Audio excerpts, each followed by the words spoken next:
बिस्मिल्लाहिर्रहमानिर्रहीम।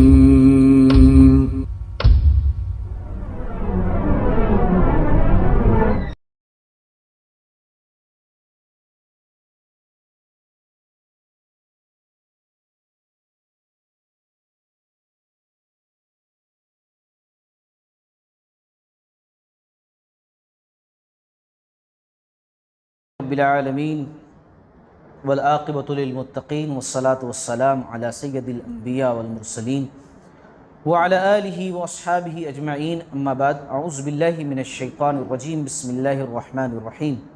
लक़द कान लकुम फ़ी रसूलिल्लाहि उस्वतुन हसनह रब्बि इश्रह ली सदरी व यस्सिर ली अमरी वहलुल उक़दतम मिन लिसानी यफ़क़हू क़ौली रब्बि ज़िदनी इल्मा रब्बि ज़िदनी इल्मा। मुहतरम हज़रात, मदनी ज़िंदगी में हिजरत का 5वां साल इसका तस्करा चल रहा था और हम गुफ्तगू कर रहे थे पिछली किस्त में ग़ज़वे बनु मुस्तलिक़ का या ग़ज़वे मुरीसी का। मुस्तलिक़ और मुरीसी एक ही ग़ज़वे के दो नाम क्यों हैं, बताओ जल्दी से। मुस्तलिक़ किस वजह से कहा गया इस ग़ज़वे को और मुरीसी किस वजह से कहा गया? हाँ, माशाअल्लाह, अल्लाह ताला आपको खुश रखे। मुरीसी जो है वहाँ एक प्लेस थी, जगह थी, कुआं था। तो दरअसल जो हल्की फुल्की फाइट भी हुई थी वो उसी जगह पर हुई थी, इसीलिए इस जंग का नाम जो है ग़ज़वे मुरीसी है उस प्लेस के लिहाज से।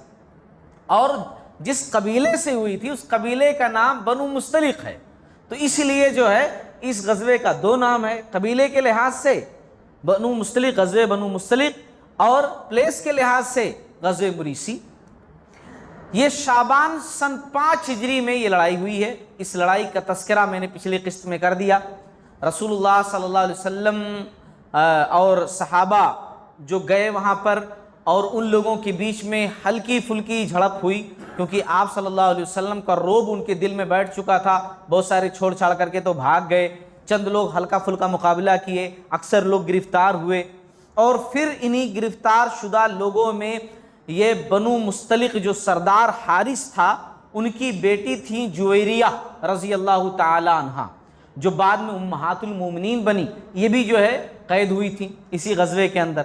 बाद में बहुत ऊंचा दर्जा इनको मिला, आप सल्लल्लाहु अलैहि वसल्लम की निकाह में आईं और उम्महातुल मोमिनीन, हम तमाम लोगों की माँ कहलाईं।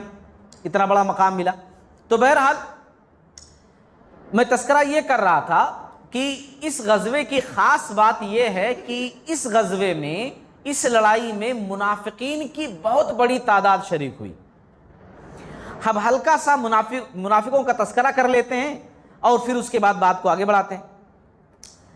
मुनाफिकीन ये शुरू से देखते हुए आ रहे थे कि मुसलमान जो है वो जाते हैं और लड़ाई जीत जाते हैं, और लड़ाई जब जीत जाते हैं तो माल जो मिलता है वो आपस में इनके तकसीम होता है। क्योंकि उस वक़्त फ़ौज की सैलरी नहीं हुआ करती थी कि जो सिपाही हो, सोल्जर जो हैं, उनको सैलरी दिया जाए मंथली, ऐसा नहीं होता था। जब फाइट होता था तो दुश्मन जो अपना माल छोड़ करके भाग जाता था, वो माल जो है लोगों को दे दिया जाता। तो वही समझ लीजिए, मेन तो वो अल्लाह ताला की रज़ा के लिए लड़ते थे, माल और दौलत के लिए मुसलमान नहीं लड़ते थे।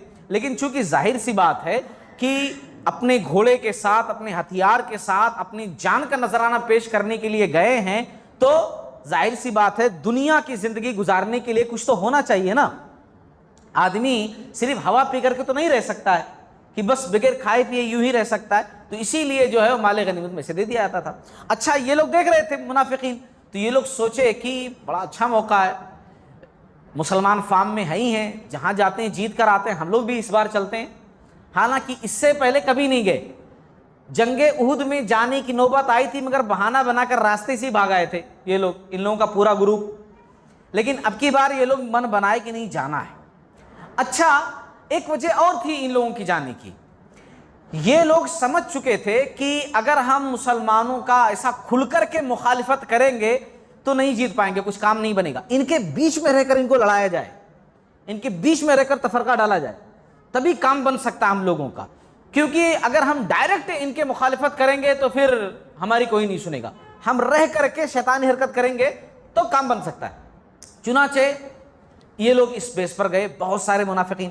अच्छा, इनका जो सरदार था रईसुल मुनाफिकीन अब्दुल्ला बिन उबय, इससे पहले भी मैंने तस्करा किया है, आज फिर मैं बता दूं याद दहानी के लिए कि आप सल्लल्लाहु अलैहि वसल्लम के मदीना आने से पहले ये जो मुनाफिकों का सरदार था, जिसके दिल में ईमान नहीं था, ज़ाहिरी तौर पर ला इलाहा इल्लल्लाह कहता रहता था, नमाजें पढ़ता रहता था, इसको लोग अपना सरदार बनाने वाले थे। औस और खजरज के लोग जो अंसारी कहलाए मुसलमान होकर के, वो लोग अपना सरदार बनाने वाले थे। लेकिन जब आप सल्लल्लाहु अलैहि वसल्लम आ गए, अभी इसके सर पर ताज रखा जाने वाला था, अब ये सरदार बनने वाला था कि उसी बीच आप सल्लल्लाहु अलैहि वसल्लम मदीना आ गए।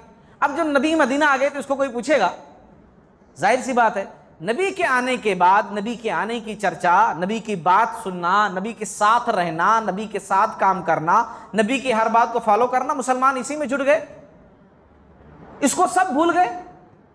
वरना नाम इसका था कि बस अब सरदार बनने वाला है, बादशाह बनने वाला है। तो इसको आप सल्लल्लाहु अलैहि वसल्लम की आमद से मदीना में बड़ी चिढ़ थी, सबसे ज्यादा चिढ़ इसी को थी, क्योंकि सबसे बड़ा नुकसान जाहिरी तौर पर इसकी सोच के मुताबिक इसी का हुआ था कि मेरी सरदारी चली गई इनके आने की वजह से। तो पहले तो खुलकर मुखालफत की इसने। पहले इसका कदम ये होता था कि आप सल्लल्लाहु अलैहि वसल्लम जब कहीं दावत का काम करते ना, तो साफ ऐसा बोल देता, बोलता जाओ जाओ यहाँ से जाओ, बुरा लग रहा मुझे, जाओ। ऐसा आप सल्लल्लाहु अलैहि वसल्लम को से झिड़कियाँ दे देता था। मगर आप सल्लल्लाहु अलैहि वसल्लम रहमतुल लिल आलमीन थे, हक का रास्ता था, सब्र करते थे, कोई बात नहीं। फिर जब जंग बदर की लड़ाई हुई मक्का वालों से और मुसलमान शानदार जीत हासिल किए, तब इसकी समझ में आया कि हवा के जो है अगर मुखालिफ चलेंगे तो उड़ जाएंगे, इसलिए जिस तरफ हवा चल रही है उसी तरफ चलना चाहिए। हवा के बहाव के साथ ही, पानी के बहाव के साथ ही चलना चाहिए, ताकि जो है बचे रहें। मुखालिफ अगर करेंगे तो पर काट दिए जाएंगे। इसलिए जाकर के ईमान कबूल कर लिया, आपको नबी मान लिया, आपको नबी तस्लीम कर लिया, अपना बड़ा मान लिया, लेकिन दिल के अंदर वही बात थी। ऐसा बहुत बड़ा ग्रुप था इन लोगों का, ऐसे लोगों का बहुत बड़ा ग्रुप था। एक बात मैं यहाँ पर और जिक्र कर दूं कि ऐसे ग्रुप के बारे में सहाबे किराम जानते थे, बहुत सारे सहाबे किराम, है ना। हुज़ैफा बिन यमान रज़ी अल्लाह ताला अन्हु को तो आप सल्लल्लाहु अलैहि वसल्लम ने बाकायदा बताया था, और रसूलुल्लाह सल्लल्लाहु अलैहि वसल्लम को ऐसे लोगों के बारे में खबरदार किया गया था। हम लोग ऐसे लोगों को सहाबी नहीं बोलते हैं, और न ही राविये अहादीस में कोई भी ऐसा मुनाफिक शख्स मौजूद है। मुहद्दिसीन ने ऐसे किसी शख्स को नोट ही नहीं किया कि कोई मुनाफिक कोई बात रिवायत कर रहा हो और हम तक वो बात पहुंची हो, नहीं। आज जो है इंजीनियर साहब हो, अब साहब क्या लगाएं, इंजीनियर जो है वो हो या कोई और हो, जो कहते हैं कि सहाबा में तो मुनाफिक भी थे, सहाबा में तो मुनाफिक भी थे। हम मुनाफिकों को सहाबा नहीं मानते हैं, मुनाफिक को मुनाफिक ही मानते हैं। हम उनको सहाबा मानते हैं कि जो वाकई में सहाबी थे, जिन्होंने सच्चे दिल से इस्लाम कबूल किया था, है ना। सहाबा भी जानते थे, सहाबा तो अगर देखा जाए तो पैमाना इतना सख्त रखे थे सहाबे किराम कि जो इशा की नमाज में, फजर की जमात में पीछे रहता, उसको सहाबे किराम मुनाफिक समझते थे। अब सोचिए आप, उसको क्या समझते थे? मुनाफिक समझते थे सहाबे किराम कि जो इशा की नमाज में और फजर की जमात में पीछे रहे। तो जाहिर सी बात है, फिर मुनाफिक लोग सहाबा की नज़रों से कैसे ओझल हो सकते थे। और सहाबे किराम तो मुनाफिकत में इतना सख्त थे, मुनाफिक वाला इतना भी काम नहीं करते थे। हम लोग तो करते हैं, सुनते हैं, अभी सुने कि भाई इशा की नमाज में, फजर की जमात में जो पीछे रहे वो मुनाफिक की आदत है, सुन लिए ना, मगर फिर भी हम मैसेज करेंगे, सुनेंगे अभी, मगर करेंगे वही जो हमारा नफ्स चाहता है। लेकिन सहाबे किराम ऐसे नहीं थे। जब ये बात उमर रजी अल्लाह ताला अन्हु को मालूम हुई कि हुज़ैफा बिन यमान रज़ी अल्लाह ताला अन्हु को आप सल्लल्लाहु अलैहि वसल्लम ने वो लिस्ट बताई है जो मुनाफिकों की है, तो उनके पास गए। हालांकि आप सल्लल्लाहु अलैहि वसल्लम ने कहा था कि ये लिस्ट किसी को बताना नहीं है, जो है तुम्हें अपने पास रखना है, बस अपने दिल में रखना है। उमर रज़ी अल्लाह ताला अन्हु गए पूछने के लिए, उन्होंने कह दिया कि नहीं, मैं किसी का नाम नहीं लूँगा, किसी के बारे में कुछ नहीं बताऊँगा। तो कहा कि नहीं, मैं जानने के लिए नहीं आया हूँ कि कौन कौन मुनाफिक है, मैं खाली इतना जानने के लिए आया हूं कहीं मेरा नाम तो उसमें नहीं है। सोचिए आप, जिसको आप सल्लल्लाहु अलैहि वसल्लम ने जन्नत की बशारत दी हो वो मुनाफिकों के किरदार से इतना डरता हो कि कहीं कुछ मेरे अंदर कुछ फॉल्ट तो नहीं। उमर रजी अल्लाह ताला, ये बहुत बड़ी चीज है, मुनाफिकों का किरदार हमारे अंदर नहीं आना चाहिए। बहरहाल मुनाफिकों का तस्करा करते करते बात दूसरी तरफ निकलती जा रही है। ये अब्दुल्ला बिन उबय का तस्करा चल रहा था। फिर जब ये बज़ाहिर इस्लाम कबूल कर लिया और इस्लाम में दाखिल हो गया और रहा अंदर से वही जो पहले से था, तो ये दिखावा बहुत करता था। आप सल्लल्लाहु अलैहि वसल्लम मिंबर पर चढ़ते तो बस यूं ही खड़ा हो जाता, जैसे आप सल्लल्लाहु अलैहि वसल्लम मिंबर पर चढ़े ना, खड़ा हो जाता, बोलता लोगों ये अल्लाह के रसूल हैं, इनकी बात सुनो, इनकी इताअत करो। तो फिर भी लोग कुछ नहीं कहते थे, आप सल्लल्लाहु अलैहि वसल्लम भी कुछ नहीं कहते थे, कह करके बैठ जाता था। लेकिन जब उहद की लड़ाई का मौका आया और उहद में थोड़ी दूर गया और फिर अपने साथियों के साथ बहाना बनाकर वापस चला आया, तो इसकी मुनाफिकत तमाम लोगों पर जाहिर हो गई और इसके साथियों की मुनाफिकत तमाम लोगों पर जाहिर हो गई कि ये लोग मुनाफिक हैं। और फिर जंगे उहद के बाद जब ये फिर खड़ा हुआ एक दिन जुमा में कि लोगों, तो लोग हाथ पकड़ कर खींच ले, बैठ जाओ, अब बैठो, अब किसी से छुपी हुई नहीं है तुम्हारी बात, अब बैठ जाओ, अब नहीं बोल सकते। तब इसको बड़ा बुरा लगा और बड़बड़ाते हुए, मैं तो अच्छा ही बोल रहा था ना, मैं तो सही बोल रहा था ना, मैं नेकी का काम कर रहा था ना, मैं नेकी वाली बात बोल रहा था ना, बड़बड़ाते हुए निकल गया। हालांकि बाज़ लोगों ने मशवरा दिया कि देखो तुम गलतियां किए हो और बहुत बड़ी गलती किए हो, उहुद वाले दिन जो है आधे रास्ते से धोखा दे करके चले आना, जबकि मुसलमान लड़ने के लिए जा रहे थे। तुम अल्लाह के नबी सल्लल्लाहु अलैहि वसल्लम की खिदमत में क्यों नहीं जाते और आप सल्लल्लाहु अलैहि वसल्लम से माफ़ी मांग लो, आप सल्लल्लाहु अलैहि वसल्लम इस्तग़फ़ार कर देंगे, अल्लाह ताला के सामने तुम्हारे लिए तुम्हारी बख्शिश हो जाएगी। तो चूंकि दिल के अंदर ईमान था नहीं, सच्चे दिल से रसूल तो तस्लीम नहीं किया था, इसीलिए नहीं मानते, नहीं गया। अच्छा, फिर इसके बाद मुनाफिकों ने जब ये देख लिया कि हम लोग कामयाब क्यों नहीं हो पा रहे हैं, मुसलमान आपस में लड़ नहीं रहे हैं, हम लोग उनमें इख्तलाफ नहीं डलवा पा रहे हैं, तब इन लोगों ने एक काम ये किया, ये सोचा कि कुछ ऐसा किया जाए, कुछ ऐसा मुद्दा बना करके शोशा उठाया जाए कि जिससे ये लोग आपस में लड़ें। ऐसा मुद्दा नहीं, ऐसा कोई शोशा नहीं जो बज़ाहिर खराब हो, दिखने में अच्छा नजर आए, मगर अच्छाई को भी गलत तरीके से हम इस्तेमाल करेंगे। अच्छाई को, बहुत सारे लोग होते हैं ना, नेकी की बात से फितना कर देते हैं, नेकी की बात उठाकर फितना कर देंगे। बज़ाहिर दिखेगा कि बड़ा अच्छा बात कर रहे हैं, बड़ी नेकी वाली बात कर रहे हैं, बहुत सही बात कर रहे हैं, लेकिन दरअसल उसी नेकी के पॉइंट से वो फितना फैलाना चाहते हैं, वो अपना मकसद हासिल करना चाहते हैं। तो इन लोगों ने यही काम अख्तियार किया। अच्छा, ये करने के लिए मुसलमानों के बीच में रहना जरूरी था, इसीलिए इन लोगों ने डिसाइड किया कि हम लोग भी मुस्तलिक वाले जंग में जाएंगे। अच्छा, ये लोग थे, बहरहाल आप देखिए कि ये लोग जो है वहां मुस्तलिक वाले में गए हैं गज़वे में, तो जाहिर सी बात है चांस तो बहुत सारे मिलेंगे इन लोगों को। ये लोग जो है सबसे पहले, अभी तो लड़ाई की बात ही नहीं आई, उससे पहले ही इन लोगों ने कुछ शोशे उठाए मुसलमानों के बीच में रह करके, कुछ मुद्दे। पहला मुद्दा तो ये उठाया कि ये बात फैलानी शुरू की, है ना। अब देखो दीन, मैं बोला ना कि भाई बहुत सारे मुनाफिक होते हैं, दीन ही का मुद्दा उठा करके लोगों को भटकाते हैं और नफरत फैलाते हैं। बज़ाहिर बुरी नहीं लगती वो चीज, लोगों को लगता है कि हाँ भाई बड़ी अच्छी बात बोल रहे हैं, लेकिन दरअसल फितना, वो नेकी के काम को उठाकर फितना कर देते हैं, अच्छाई के पॉइंट को गलत तरीके से पेश कर देते हैं। तो उन लोगों ने सबसे पहला मुद्दा तो ये उठाया, कहा कि रसूलुल्लाह सल्लल्लाहु अलैहि वसल्लम ने ज़ैनब बिन्ते जहश से जो शादी की है, तो ये तो आप सल्लल्लाहु अलैहि वसल्लम की 5वीं बीवी हुई ना। हालांकि एक बारगी में एक मुसलमान को कितनी बीवियां रख सकता है वो जायज़ की हद तक 4 ही, और आप सल्लल्लाहु अलैहि वसल्लम की ये 5वीं बीवी हो गई।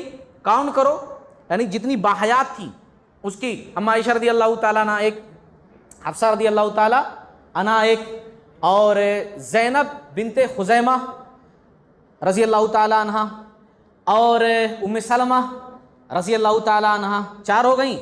अब ये जो 5वीं की आप सल्लल्लाहु अलैहि वसल्लम शादी, ज़ैनब बिन्ते जहश रज़ी अल्लाह ताला अन्हा, तो ये 5वीं हो गई ना। तभी लोगों ने शोशा उठाना शुरू कर दिया, 5वीं शादी कैसे कर लिए, जबकि कुरान में लिखा हुआ कि मुसलमान 4 ही शादी करें, 4 ही शादी कर सकते, 4 ही एक बारगी 4 बीवी रख सकते, तो नबी तो 5 रख लिए ना। अब देखो अल्लाह जो है उनको जलील किया, और अल्लाह ताला क़यामत वाले दिन जलील करे उन लोगों को, मुनाफिकों को। नबी के दामन पर कैसा दाग लगाना चाहे इन लोगों ने, है ना। मुनाफिक जो होते हैं ना, किसी की नहीं देखते हैं कि इनकी इज्जत जाएगी नहीं जाएगी, बस उनको अपने मकसद से मतलब होता है कि बस मेरा मुद्दा हल हो। अब एक ऐसा बज़ाहिर लग रहा है कि वाकई में कितना अच्छा पॉइंट उठाए ना, हालांकि क्या ये बात सहाबे किराम के पास नहीं थी? सहाबे किराम को नहीं जानकारी थी कि 4 बीवियों का हुक्म है तो नबी की ये 5वीं बीवी है? सहाबा को नहीं पता था। फिर सहाबा ये मुद्दा क्यों नहीं उठाए? शैतान खेला तो किसके दिमागों से खेला? मुनाफिकों के दिमागों से, क्योंकि उन्होंने अपने दिमागों में शैतान की बात आने नहीं दी, और मुनाफिकों ने तो घर बना लिया था शैतान ने उनके दिमागों के अंदर, इसलिए वो लोग मुद्दा उठाए। हालांकि अल्लाह रब्बुल आलमीन ने सूरतुल अहज़ाब की आयत नंबर 50 में इस बात का खुलासा कर दिया। फिर उसके बाद अल्लाह ताला ने कहा कि देखो, खालिसतल लका मिन दूनिल मोमिनीन, ऐ नबी आप जो है जितनी शादियां चाहें, निकाह करना चाहें आप कर सकते हैं, ये आपके लिए खास है। मोमिन लोग ऐसा नहीं कर सकते। मोमिन लोगों से हटकर और दीगर मुसलमानों से हटकर आपके लिए रूल्स स्पेशल ये है कि आप जितनी शादियां चाहें कर सकते हैं। हाँ, दीगर मोमिनों के लिए है कि एक बैग 4 बीवियों से ज्यादा वो नहीं रख सकते।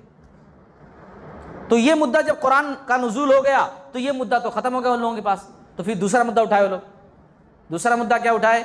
बोले कि ज़ैनब जो है वो आप सल्लल्लाहु अलैहि वसल्लम के जो बेटे थे पाल लिए सो ज़ैद, उनकी बीवी थी ना, तो फिर इनकी बहू हुई, तो जब इनकी बहू हुई तो फिर इन लोगों से शादी कर लिए।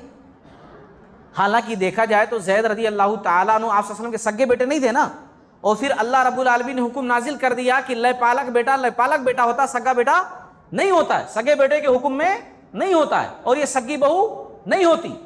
मगर मुनाफिकों ने फिर भी शोशा उठाया, तो अल्लाह रब्बुल आलमीन ने उसके बारे में भी खुलासा नाजिल कर दिया। अल्लाह ताला ने कह दिया कि लयपालक बेटा वो सगे बेटे के हुक्म में नहीं है। फिर भी इन लोगों ने इतनी गंदी गंदी चालें चली ना कि मैं बयान करूंगा तो आप लोगों को सुनते भी अच्छा नहीं लगेगा। नबी के ऊपर ऐसे ऐसे इल्जामात इन लोगों ने शोशा छोड़ा ना समाज के अंदर। हम और आपकी इज्जत, आप सोचते हैं कि आज समाज के अंदर लोग ऐसे हैं कि हमारी इज्जतों से खेलते हैं, हमारी गिबत करते हैं, चुगलियां करते हैं। नबी के ताल्लुक से ऐसे ऐसे उन लोगों ने कमेंट्स किए ना, नऊज़ बिल्लाहि मिन ज़ालिक की, नहीं पहले शादी कर दिए जो है ज़ैनब रज़ी अल्लाह ताला अन्हा की वो ज़ैद से, फिर शायद इनको खुद पसंद आ गई तो फिर जो है उसे तलाक दिलवा करके खुद शादी कर लिया, अल्लाह की पनाह, ऐसी बातें की। और ये सारी बातें सीरत की किताबों में मौजूद हैं। आज तक जो है तारीख दां सीरत निगार सफाई देते हुए थकते नहीं है कि नहीं ऐसा नहीं ऐसा नहीं ऐसा नहीं ऐसा। कुरान तो खैर सफाई दे ही चुका है। मुनाफिकों ने ऐसे ऐसे कारनामे किए। फिर अल्लाह रब्बुल आलमीन ने बाकायदा सूरतुल अहज़ाब के अंदर 13 से लेकर 20 तक आयत नाजिल करके मुनाफिकों के बारे में भी तफसील सहाबा को बता दिया कि इनसे हमेशा होशियार रहना, हमेशा होशियार रहना, ये तुम्हारे बीच में रह करके फितना ही बर्पा करना चाहते हैं। हालांकि अल्लाह ताला इनको बार बार मौका दे रहा है कि अब सुधरेंगे, अब तौबा करेंगे, अब माफी मांगेंगे, मगर ये लोग सुधरने वाले नहीं। तो अब ऐसे मुनाफिकीन इस गज़वे में मौजूद हैं। अब सोचिए अब क्या करेंगे ये लोग। लड़ाई तो हो चुकी, माले गनीमत भी तकसीम हो चुका, अब वापसी का इरादा है। हालांकि आप सल्लल्लाहु अलैहि वसल्लम भी वापस नहीं हो रहे हैं, मगर वापसी का इरादा है कि अब चलना चाहिए। काम यहाँ पर ख़त्म हो चुका, कैदी अपने पास हैं, माल तकसीम हो चुका, लड़ाई ख़त्म हो चुकी, मगर ऐसे मुनाफिकीन भी मौजूद हैं। चुनाचे सबसे पहला फितना ये हुआ। सुनो पहला फितना क्या हुआ। पहला फितना ये हुआ, इसका वाकया ये है कि एक वहाँ पर कुआं था, एक जगह एक कुआं था। तो उमर रज़ी अल्लाह ताला अन्हु ने अपने गुलाम को भेजा पानी लाने के लिए, या अपने घोड़े को पानी पिलाने के लिए कि जाओ उसको पानी पिला के लाओ। उमर रज़ी अल्लाह ताला अन्हु के जो गुलाम थे, वो गुलाम का नाम था जहजाह। क्या नाम था? जहजाह नाम था, जहजाह उनका नाम था। अच्छा, जहजाह बिन मसऊद, ये उनके नौकर, उनके गुलाम का नाम था। और वहीं पर एक और साहब थे, सनान बिन वबरा जुहनी। आप लोग नाम रखिए सनान, है ना, सनान, जहजाह और सनान। और बहुत सारे लोग अंसार के, मुहाजिरीन के, बहुत सारे लोग वहां कुएं के पास थे। ये दोनों भी पहुंचे। ये लोग अपना अपना जो डोल होता है, जो उस वक्त पानी निकाला जाता था, उसे फेंकते थे कुएं के अंदर, फिर खींचते थे। तो बहरहाल दोनों का डोल निकालने वाला जो वो था बर्तन था वो सेम ही था, दोनों के बिल्कुल सेम ही था, बनावट कलर दिखने में सब सेम सेम दोनों के बर्तन, किसके? सनान के और जहजा के। अब सनान कौन थे? सनान ये अंसारियों में से थे, यानी कि खजरज के हलीफ थे, समझ लीजिए कि अंसारियों के सपोर्टर, उनकी तरफ से आए थे, तो अंसारियों में से हो गए। और जहजा क्योंकि उमर रजी अल्लाह ताला अन्हु के गुलाम थे, तो जाहिर सी बात है वो समझ लो मुहाजिरीन में से। दोनों लोग अपना अपना डोल एक साथ डाल दिए पानी निकालने के वास्ते। अब हुआ ये कि सनान का जो डोल था पानी का वो बाहर निकल आया, वो दिख गया और उनका उसी में गिर गया, उसी में गिर गया, फंस करके ऐसा कुछ हो गया। तो ऐसा लगा, जहजा को लगा कि ये मेरा वाला है, और सनान वाले बोले कि नहीं, सनान साहब बोले कि नहीं ये मेरा है। इसी बात को लेकर के दोनों में बहस हो गई। बहस हो गई तो बहस इतनी बढ़ गई कि मारम पीट पर नौबत आ गई। जहजा साहब मारे गुस्से के सनान साहब को मार दिए। अब सनान साहब को जब मार दिया, उनको खून निकलने लगा, तो सनान साहब जो है पुकारे कि ऐ अंसारियों, ऐ खजरजियों, आ जाओ मेरी मदद के लिए, ये मुझे मार रहा है। अब जब इन्हों देखे जहजा साहब कि ये अपने जो है पार्टी के लोगों को बुला रहा है अंसारियों को, तो इन्हों पुकार लगा है मुहाजिरीन, है कुरैश के लोगों, देखो मुझे मार रहा है, मुझे बताने के लिए आओ। अब जो जितने वहां पर थे पुकार के करीब करीब लोग, उसमें कोई बड़ा सहाबी नहीं था, वो पूरे आ गए। अब अंसारी जो है वो सनान की तरफ खड़े हो गए और मुहाजिरीन जो है जहजा की तरफ खड़े हो गए। अब क्या होगा? दो पार्टियां हो गई वहां पर। अब आप सोचिए शैतान कैसे कारनामे करवाता है, छोटी सी चीज को, छोटी सी चिंगारी को शोले में कैसे बदलता है शैतान, वो देखो और सीखो। ये सीरत इसीलिए बयान की जा रही है कि सीखो कैसे कैसे कारनामे शैतान करवाता है। दोनों आपस में लड़ने वाले थे, तलवारें निकल गई थी कि अब दो पार्टियां आपस में मुसलमान टकरा जाएं। इतने में आप सल्लल्लाहु अलैहि वसल्लम को खबर हुई। आप सल्लल्लाहु अलैहि वसल्लम भागते हुए आए और आप सल्लल्लाहु अलैहि वसल्लम को देखकर पूरे ठहर गए। और आप सल्लल्लाहु अलैहि वसल्लम ने गुस्से से कहा कि मैं तुम्हारे अंदर अभी मौजूद हूं, मैं दुनिया से रुखसत नहीं हुआ हूं, मैं अभी मौजूद हूं और यही तुम्हारे सामने हूं, फिर भी तुम लोग जाहिलियत की पुकार रहे हो, अपने भाइयों के खिलाफ अपने अपने लोगों को बुला रहे हो। छोड़ो ये जाहिलियत की पुकार, ये जाहिलियत की निदा है, जाहिलों की पुकार है कि लड़ने के वास्ते तुम अपने लोगों को बुला रहे हो कि मारम पीट करो हमारी तरफ से, छोड़ो इस चीज को। बहरहाल सही बुखारी की हदीस है, उस वक्त सब ठंडे पड़ गए, खामोश हो गए। बड़े लोग आए, बड़े लोग आकर के जो है जहजा और सनान में जो है सुलह करवा दी, मिल बैठ करके कि माफ़ करो, छोड़ो, जाने दो, है ना, गलती हो गई। उन्होंने भी माफ़ी मांग ली, बात रफा दफा वहाँ पर हो गई। लेकिन मुनाफिकों को शोशा मिल गया। अब जो रईसुल मुनाफिकीन था अब्दुल्ला बिन उबय, वो अपने लोगों की मजलिस में जो उसकी पार्टी थी, उसके जो चाहने वाले थे, मुनाफिकीन की जमात, वो पूरा गुस्सा उसमें निकाल रहा है। वो क्यों भड़क रहा है? वो भड़क इसलिए रहा है क्योंकि वो मदीना वालों में से है ना। और मार कौन खाए थे? सनान। सनान किसकी तरफ से थे? मदीना वालों की तरफ से। तो इसीलिए दर पर्दा अपनी साजिश को कामयाब बनाने के लिए कैसे देखो शैतान चालें खेलता है, इसने क्या किया, पूरी तकरीर ही कर डाली। ये कहने लगा कि अल्लाह की कसम, मैंने आज जैसी जिल्लत और रुसवाई कभी नहीं देखी। हम लोग कितने जलील हो गए आज, कैसे जलील हो गए। अब देखो, मैं शुरू से ही लोगों को नापसंद करता था, मगर हमारे भाइयां इन लोगों की कदम बोसी किए, इनको अपने घरों में जगह दिए, मेरी कौम मेरी सुनी नहीं। देखो आज ये हम पर चढ़ दौड़े हैं, हमको ही मार रहे हैं। इनकी मिसाल तो ऐसे है जैसे कि अपने कुत्ते को पाल पोस कर बड़ा करो और फिर बाद में तुम्हें ही काट ले। तो कितनी बुरी बात वो कह रहा है, कहने मतलब हम खिलाए पिलाए और हमारे ऊपर ही आज ये काटने को दौड़ रहे हैं। फिर उसके बाद उसने बहुत बुरी बात कही, इतनी बुरी बात कही, उसने कहा कि अल्लाह की कसम, अगर हम मदीना वापस हुए, जब मदीना पहुंचेंगे अभी सफर से, तो हम में का मुअज़्ज़ज़ तरीन आदमी, कौन? अपने आप को मुराद लिया, हम में से का मुअज़्ज़ज़ तरीन आदमी उन लोगों के जलील तरीन आदमी को बाहर निकाल देगा। समझ रहे हैं उसके जुमले का मतलब क्या था? कि हम में से का मुअज़्ज़ज़ मतलब मैं यहाँ का सरदार, मैं बड़ा, यानी मैं, और नौज़ बिल्लाहि मिन ज़ालिक उन लोगों में के कौन? नबी को जलील तरीन कह रहा है वो, नौज़ बिल्लाहि मिन ज़ालिक, अल्लाह की पनाह, बाहर निकाल करेंगे। अच्छा, ये जुमला जब वो कहा ना, तो ये लास्ट के जुमले जो है, एक सहाबी थे ज़ैद बिन अरकम रज़ी अल्लाह ताला, ये जो है अभी नौजवान ही थे, मतलब ज़्यादा उम्र के नहीं थे, अभी नौजवान थे, बिल्कुल अभी बुलूगत की उम्र को पहुंचे थे, ये सुन लिए। इनको बड़ा गुस्सा आया और बर्दाश्त नहीं कर पाए, हालांकि उसके सामने बच्चे थे। गुस्से में इन्होंने भी बोलना शुरू कर दिए, बोले कि अल्लाह की कसम हमारे नबी जलील नहीं, तू जलील है, तू जलील है और अपनी कौम का सबसे बदतरीन आदमी है तू। उसके सामने बोले अब्दुल्ला बिन उबई के। और अल्लाह रब्बुल आलमीन ने तो हमारे नबी को इज्जत बख्शी है, दुनिया वाले इज्जत दे ना दे, अल्लाह अर्श वाले ने हमारे नबी को इज्जत दी है और तमाम मुसलमान उनसे मोहब्बत करते हैं। अल्लाह की कसम तेरी खुराफाती बातें सुनकर मुझे तुझसे शदीद नफरत हो गई है, अब मैं तुझसे हमेशा मुतनफिर रहूंगा, हमेशा नफरत करूंगा तुझसे, तूने इतनी बुरी बात। क्योंकि नबी की इज्जत का मामला था, वहां आम की बात नहीं थी। हम सहाबे किराम को देखते हैं, आम लोगों में रंजिशें हो मिनटों में माफ कर देते थे, मगर यहां बात किसकी थी? इज्जत की, नबी की इज्जत की बात थी। और यह जुमला कोई मामूली जुमला नहीं था, नबी की इज्जत के साथ साथ एक बहुत बड़ी साजिश थी मुसलमानों के खिलाफ और नबी के खिलाफ। शान रिसालत में बहुत बड़ी गुस्ताखी थी ये। एक सहाबी नबी का चाहने वाला इस चीज को कैसे बर्दाश्त कर सकता है ना? कैसे बर्दाश्त कर सकता है? ये आपसी मामला हो तो अगर एक आदमी किसी की कोई बात सुने और दूसरे को जाकर के बताए तो ये चुगली है, लड़ाने की नीयत से। लेकिन जब नबी के ताल्लुक से, मुसलमानों के ताल्लुक से, इज्तिमाइयत के ताल्लुक से कोई बात हो और फिर जाकर के वो आप किसी को बताओ तो वो खैर है, वहां बताना चाहिए, वरना साजिश में साजिशी कामयाब हो जाएंगे, है ना? तो बहरहाल ये क्या किए कि बोले कि मैं जाकर बताऊंगा। अब ये डरा, मुनाफिक जो है ये डरा, कहने लगा कि अरे नहीं नहीं नहीं बच्चे, मैं तो मजाक कर रहा था, सुनो सुनो सुनो, मैं मजाक कर रहा था। इन्होंने बोला कि नहीं, मैं बोलता हूं जाकर के।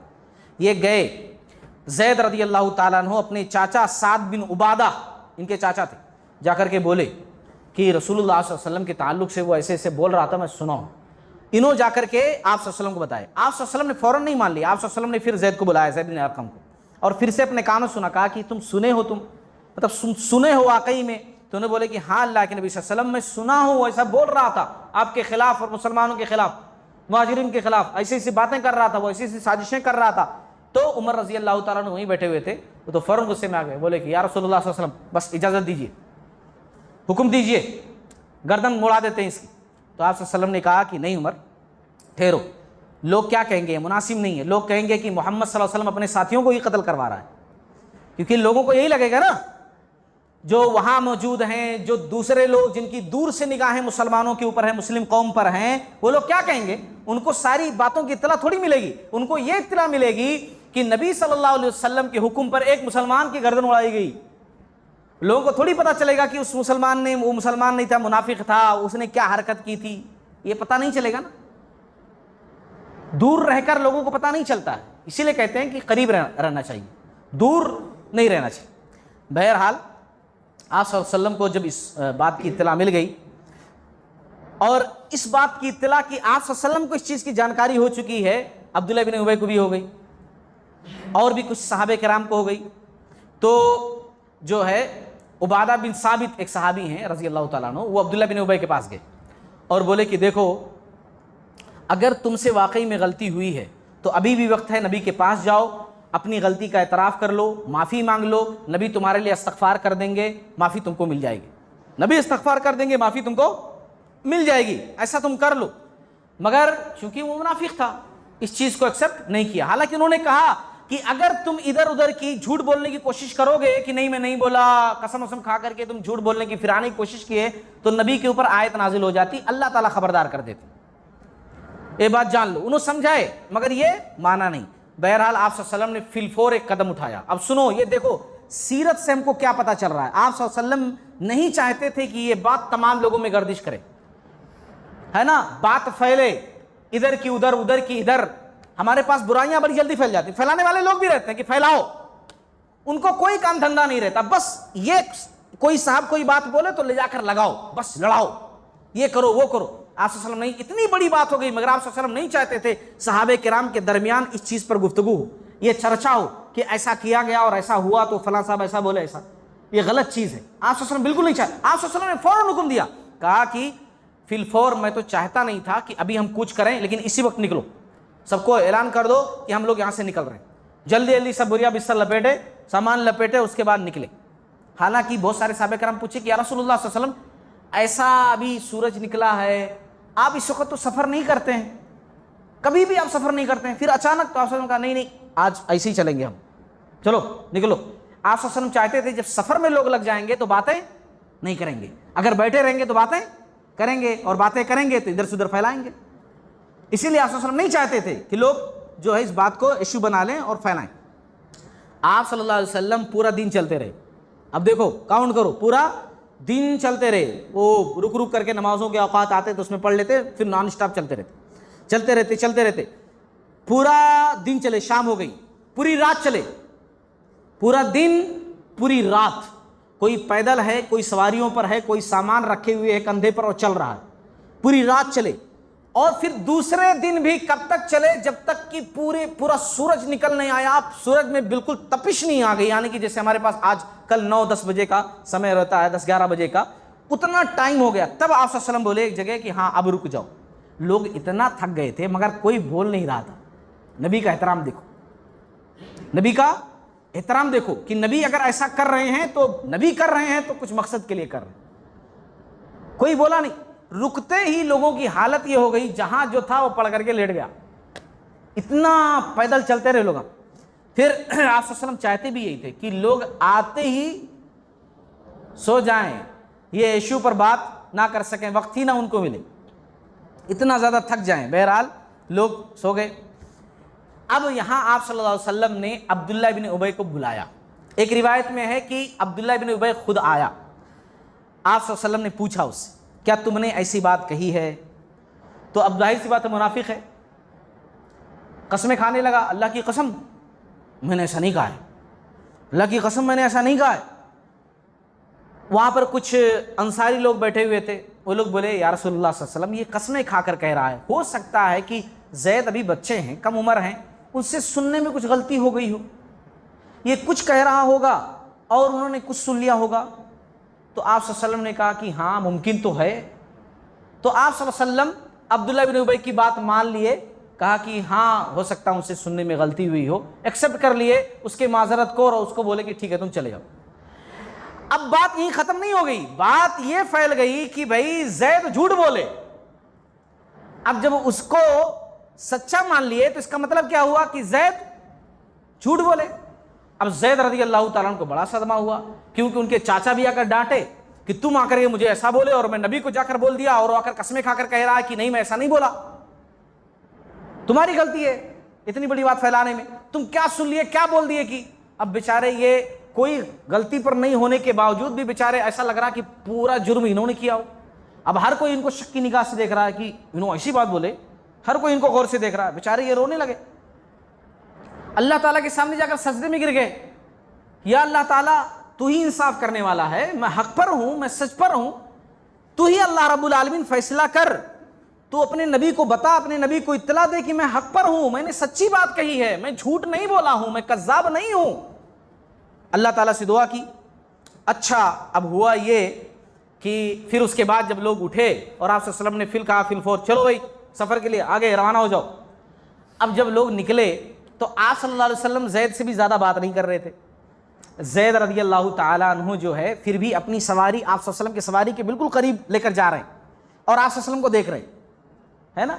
नबी से मोहब्बत है ना, हमें सीरत ये तालीम देती है। कोई आदमी हमसे गुस्सा हो तो ऐसा नहीं गुस्सा नहीं, कोशिश करो उसके और नज़दीक जाओ, बार बार जाओ, बार बार सलाम करो, बार बार मिलने की कोशिश करो। ये नबी की सीरत हमको तालीम दे रही है। और आप सल्लल्लाहु अलैहि वसल्लम के बिल्कुल सवारी के करीब ही बिल्कुल चल रहे हैं, उन्होंने भी जितनी स्पीड आप सल्लल्लाहु अलैहि वसल्लम बढ़ा रहे हैं इन्होंने भी उतनी स्पीड बढ़ा रहे हैं, बिल्कुल सवारी के साथ साथ ही। नबी कुछ नहीं बात कर रहे हैं मगर फिर भी ये साथ साथ आप सल्लल्लाहु अलैहि वसल्लम का चेहरा देखते हुए अपनी सवारी भी दौड़ा रहे हैं। इतने में ये क्या देखते हैं कि आप सल्लल्लाहु अलैहि वसल्लम के ऊपर वही नाजिल होनी शुरू हुई। अक्सर सहाबा को पता था कि आप सल्लल्लाहु अलैहि वसल्लम पर वही किस तरह नाजिल होती है, क्योंकि वो लोग देखते थे ना, नबी के साथ ही रहते थे। तो आप सल्लल्लाहु अलैहि वसल्लम पर जब वही नाजिल शुरू होती थी तो आप सल्लल्लाहु अलैहि वसल्लम का जिस्म भारी हो जाता था। अच्छा सवारी पर थे तो सवारी की रफ्तार बहुत कम हो गई, सवारी का अगला पैर उठ ही नहीं रहा है क्योंकि बहुत ज़्यादा वजनी उसके ऊपर चीज़ हो गई। वही है ना, वही जो वही नाजिल होती थी ना, वही के मुख्तलिफ तरीके हैं। उसमें से ये एक तरीका था कि जब आप सल्लल्लाहु अलैहि वसल्लम पर वही नाजिल होती थी तो आप सल्लल्लाहु अलैहि वसल्लम का पूरा जिस्म बहुत ज़्यादा लोड वाला हो जाता था, एक मरतबा एक साहबी कहते हैं कि खाली नबी का ऐसा हाथ था मेरे ऊपर, ऐसा लगा जैसे पहाड़ रखा हुआ हो, वही नाजिल हो रही थी, इतना वजनी हो गया है ना हाथ। तो आप सल्लल्लाहु अलैहि वसल्लम पर वही नाजिल, ये समझ गए। अच्छा ये समझ गए तो बड़े खुश भी हुए। क्यों खुश हुए? अब अपनी दुआ पर देखो कितना यकीन है इनको कि मैं दुआ मांगा था अल्लाह ताला से, अल्लाह ताला जरूर आयतें नाजिल कर रहे हैं मेरी तस्दीक में कि मैं झूठ नहीं बोला था, मैं सच बोला था, ये जरूर अल्लाह ताला जो है मेरे हक में आयतें नाजिल कर रहे हैं कि मैं सच्चा था, मैं सही बोला था।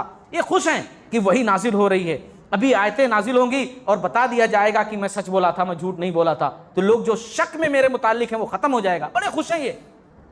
आप सल्लल्लाहु अलैहि वसल्लम पर वही नाजिल हो गई, वही की कैफियत ख़त्म हुई और इस वक्त सूरतुल मुनाफिकून की आयतें जो है नाजिल हुई थी, है ना, मुनाफिकीन की आयतें नाजिल हुई थी। अच्छा आप सल्लल्लाहु अलैहि वसल्लम ये सूरतुल मुनाफिकून जब नाजिल हो गई और आप सल्लल्लाहु अलैहि वसल्लम की हालत वही से निकली, तो आप सल्लल्लाहु अलैहि वसल्लम ने क्या किया, हाथ बढ़ा करके इनका कान पकड़ लिया।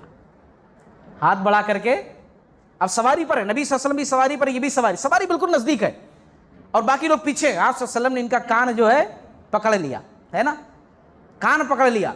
हम लोग भी प्यार से मोहब्बत से कभी कभी बच्चों को बोलते हैं ना, पकड़ते हैं, बोलते हैं शरारती, हालांकि गुस्से से नहीं कह रहे होते हैं। कभी कभी हम मोहब्बत से अपने बच्चों को कहते हैं कि यार बड़ा शरारती है, पीठ पर मारते हैं या कान ऐसे पकड़ लेते हैं बच्चों की, वो भी मोहब्बत होती। तो आप सल्लल्लाहु अलैहि वसल्लम ने इनका कान पकड़ लिया। ये कहते हैं कान सिर्फ पकड़ा नहीं हमारे नबी ने, कान ऐसा मरोड़ दिया और इतने जोर से मरोड़ा कि मैं सवारी पर खड़ा हो गया, ऐसा उड़ गया। और कहते हैं कि वो कान का मरोड़ना मुझे सबसे ज्यादा खुशी दिया कि नबी मेरा कान मरोड़ रहे हैं, सबसे ज्यादा खुशी दिया। और फिर आप सल्लल्लाहु अलैहि वसल्लम ने फरमाया वफत उज़्नुका या गुलामु वसद्दक़ल्लाहु हदीसका, ऐ लड़के तेरे कान ने वफा की है, अल्लाह ने तेरी बात की तस्दीक फरमाई है, तूने सच कहा था।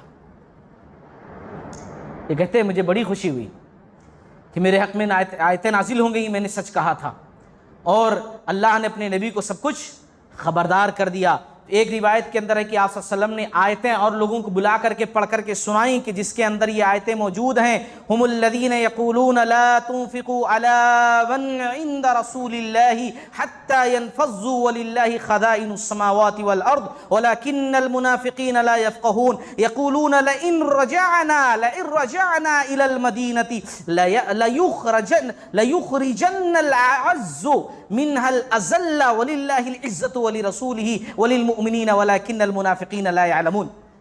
इसका तर्जुमा ये है, ये वही मैटर है बिल्कुल जो वहां पर हुआ था, उसने सारी बातें की थी, अल्लाह ने बातें बिल्कुल वही बयान कर दी मुनाफिकुन के अंदर। अल्लाह ताला ने कह दिया ये लोग मुनाफिक कहते हैं कि तुम उन पर खर्च ना करो जो रसूलुल्लाह के पास हैं ताकि वो भाग जाएं, और अल्लाह ही के हैं आसमानों और ज़मीन के ख़जाने, लेकिन मुनाफिक नहीं समझते। ये लोग कौन खर्च करने वाले होते हैं? अल्लाह के, ज़मीन आसमान का मालिक अल्लाह रब्बुल आलमीन है। और ये लोग कहते हैं मुनाफिक कि हम मदीना लौटेंगे तो मुअज़्ज़ज़ तरीन आदमी वहाँ के जलील तरीन आदमी को निकाल देगा। अल्लाह ही के लिए इज्जत है और उसके रसूल के लिए इज्जत है और मोमिनों के लिए इज्जत है, लेकिन मुनाफिक इस हकीकत को नहीं समझते। ये आयतें नाजिल हो गई है ना, और फिर उसके बाद जो है ये वाक़या ख़त्म कर दूँ, फिर बात को ख़त्म करता हूँ। फिर जब ये आयतें नाजिल हो गई तो जाहिर सी बात है बिल्कुल एकदम मामला साफ और शफाफ हो गया कि जैद सच बोले थे और ये अब्दुल्लाह इब्न उबय मुनाफिक जो था वो वाकई में ऐसी गलत बात बोला था। अब तमाम लोग उसको लालत मलामत करने लगे कि शर्म नहीं आती तुमको कि पहले तो तुम इतनी बड़ी बात बोले, फिर उसके बाद जो है जब तुमको बुलाया गया कि तुम बोले कि नहीं बोले तो अल्लाह की कसमें खाकर बोल दिया कि मैं नहीं बोला। हर कोई उसको जो है शर्म दिलाने लगा, है ना। और ज़ैद बिन अरक़म रज़ी अल्लाह ताला अन्हु को सब बोले कि हाँ नहीं हम लोगों से गलती हुई, तुम सही बोले थे, हम तुमको बच्चा समझ करके तुम्हारी बात पर यकीन नहीं किए, लेकिन तुम जो है सही बोले थे। अच्छा पूरा वाक़या ये बयान कर दूं मैं। जब अभी आप सल्लल्लाहु अलैहि वसल्लम मदीना नहीं पहुंचे, लेकिन मदीना पहुंचने के बाद इस वाक़े का अमल क्या हुआ ये कि ये मुनाफिक था ना अब्दुल्लाह बिन उबय, इसका एक बेटा था। अच्छा बाप जितना खराब बेटा उतना अच्छा, बाप जितना खराब बिल्कुल उसके बरअक्स अपोजिट बेटा अब्दुल्ला उतने ही अच्छे, आप सल्लल्लाहु अलैहि वसल्लम के बेहतरीन सहाबी, आप सल्लल्लाहु अलैहि वसल्लम से बेहतरीन मोहब्बत करने वाले। ये भी तमाम महिला वहीं थे, जान गए, अपने वालिद से बरात का इजहार किया इन्होंने, बिल्कुल बोलचाल बंद कर दिया अपने वालिद से। नबी से मोहब्बत देखो, नबी से अकीदत देखो, बाप से किनारा कशी अख्तियार कर ली। और जब मदीना पहुंचे ना तो अपने बाप से पहले आगे जाकर के जो मदीना में दाखिल होते थे, जहां गेट था वहां जाकर ठहर गए तलवार निकाल करके। ऐसे बाप जब पहुंचा वहां गेट के पास तो तलवार निकाल कर रख दिए, बोले अंदर नहीं जा सकते मदीना में। बाप बोला क्यों? तो कहा कि जब तक हमारे नबी तुमको अंदर आने की इजाज़त नहीं देते तब तक मैं तुमको अंदर नहीं आने दूंगा। क्यों? इसलिए कि हमारे नबी इज्जत वाले हैं और जलील तुम हो। इससे बड़ी जिल्लत क्या हो सकती है कि एक बेटा सामने खड़ा हो जाए तलवार लेकर के, है ना? आदमी को वहीं धंस जाना चाहिए।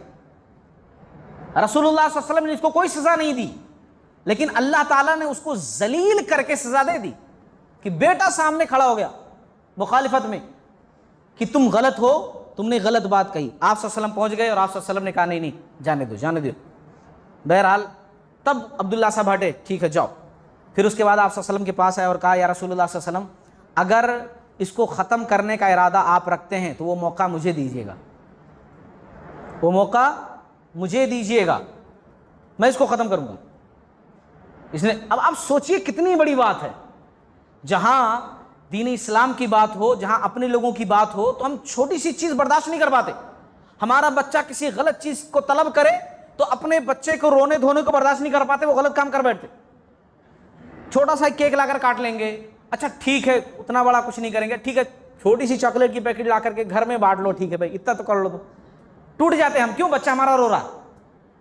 इतनी बड़ी बात कि नबी की मोहब्बत में कि मेरे बाप ने गलती की है, नबी की शान में गुस्ताखी की है तो उसको सजा मिलनी चाहिए। या रसूलुल्लाह सल्लल्लाहु अलैहि वसल्लम अगर आप इजाजत दे तो अपने बाप की गर्दन मार दूंगा। ये ईमान का लेवल देखिए, ये दर्जा देखिए। ये सहाबे किराम थे। रसूलुल्लाह सल्लल्लाहु अलैहि वसल्लम ने कहा कि नहीं अब्दुल्ला, तुम्हारे बाप के खिलाफ हमारा ऐसा कोई इरादा नहीं है। जब तक तुम्हारे वालिद साहब हमारे साथ रहेंगे हम बराबर उनके साथ हुस्ने सुलूक करते रहेंगे। ये रहमतुल्लिल आलमीन सल्लल्लाहु अलैहि वसल्लम की नसीहत। ये देखिए, दुश्मनों के साथ भी वो शख्स जिसने जलील तरीन आदमी कहा, आप सल्लल्लाहु अलैहि वसल्लम उसको कह रहे हैं कि जब तक वो बंदा हमारे साथ रहेगा हम उसके साथ उसने सुलूक करते रहेंगे। अब आप सल्लल्लाहु अलैहि वसल्लम ने उमर रजी अल्लाह तआला को बुलाया नसीहत के लिए। अब बुलाया और उमर रजी अल्लाह तआला से कहा कि उमर देखा तुमने, तुम कह रहे थे कि इसको वही मार दो और मैंने कहा था कि नहीं मारना है, इसको सज़ा नहीं देनी है। अगर वहाँ मार देते तो तमाम लोग यही कहते कि मोहम्मद सल्लल्लाहु अलैहि वसल्लम अपने साथियों को ही कत्ल करवा दे रहे हैं, अपने साथियों को ही मार दे रहे हैं और हमारे खिलाफ गलत बातें फैलती। और अल्लाह ने उसको यहाँ इतना जलील कर दिया है, अब इतना जलील कर दिया अल्लाह रब्बुल आलमीन ने हमारे सब्र के नतीजे में, इतना इसको जलील कर दिया है कि अगर मैं आज किसी से कह दूँ इसको मार दो तो कोई तरद्दुद नहीं करेगा, फौरन मार देगा इसको। तो हमारे नबी के सब्र से क्या रिजल्ट निकला, बर्दाश्त से क्या नतीजा अखज़ हुआ। आप सल्लल्लाहु अलैहि वसल्लम ने उमर रज़ी अल्लाह ताला अन्हु को वो समझाया कि देखो सब्र का नतीजा अल्लाह ताला ने इसको दिया है ना, तो सब्र भी होना चाहिए। बहरहाल बाकी बातें इंशाअल्लाह और भी वाक़यात हैं जो इस सफ़र में हुए, बहुत सारे वाक़यात इंशाअल्लाह हम अगली किस्त के अंदर रखेंगे। अल्लाह ताला हम तमाम लोगों को कही हुई बातों पर अमल करने वाला बनाए, नबी की सीरत को अख़ज़ करने वाला बनाए, दूसरों तक पहुँचाने वाला बनाए, और इससे जो नसीहतें और जो हमें सबक आमूज़ बातें मिलती हैं अल्लाह ताला उनको